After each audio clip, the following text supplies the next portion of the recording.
ready to get in line. It does look like it's moving pretty swiftly, so we'll see.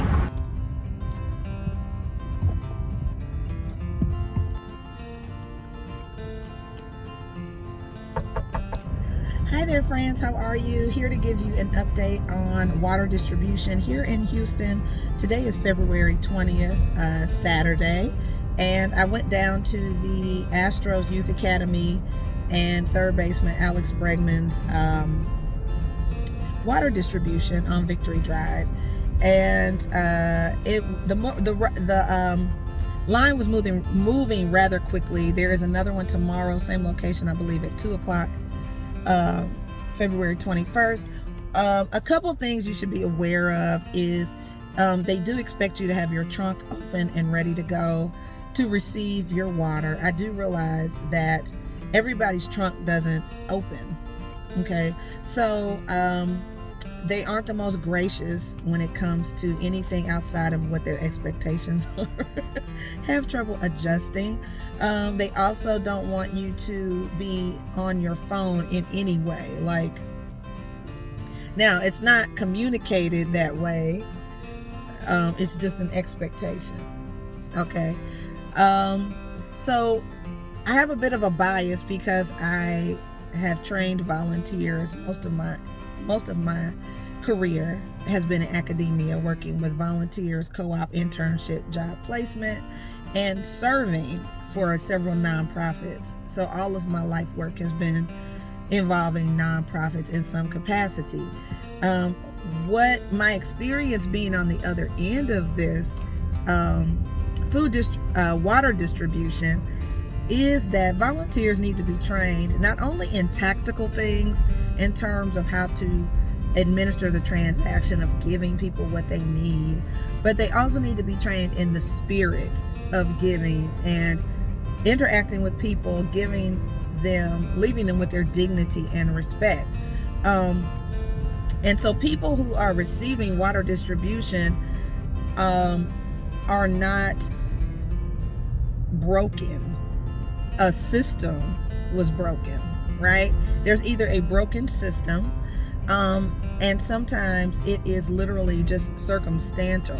So people are whole, people are worthy of warmth and respect, and there was a natural disaster. So people didn't ask to be in a position where they have to find uncontaminated drinking water. So I just think it's important for volunteers to understand that if people are in line looking for clean water, which I'm sure they have benefited from as well, that people should be treated with a level of respect that acknowledges the situation but doesn't make you better than the people receiving the water. So these are things that I used to train volunteers on in my other life before I got to Houston. And so I just found that the volunteers were rather aggressive, had expectations that weren't communicated to people in line. There were some tactical things, I think, with just in terms of how the streets were not blocked off, but how it was done was a little, it could have been done better. But you know, the upside is it was done the line did move rather quickly, which was nice compared to Butler Stadium yesterday. And again, there's another water distribution tomorrow at 2 o'clock. So just kind of giving people a heads up on what to expect.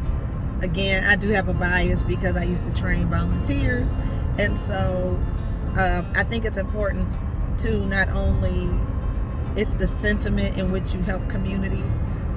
Community engagement is a thing. There is a way to engage community in a respectful way. And so Texas has been deeply impacted by not just the coronavirus, but this winter storm. And so it would just be, you know, there's an attitude that is not only of gratitude from people like me receiving the distribution, but the people who are giving it. You know, we're all in this together. We're all being affected And so just keep that in mind if you ever decide to volunteer, is to understand that people are whole, and they are whole people with a whole soul, and you can't look at them and tell what circumstance brought them to this place in life. And so people don't ask. It's like a doctor or a nurse being mad at someone for being sick. Like, they don't want to be in the hospital, they don't want to be sick.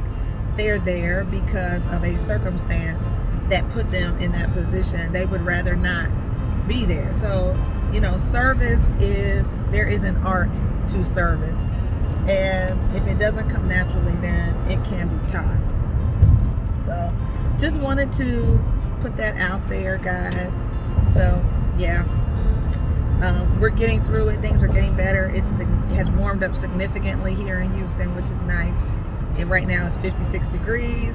It's a beautiful, beautiful day. It's gorgeous. So I'm going to actually get out and walk and do something good for my mental health today and my body. And I will see you guys again real soon.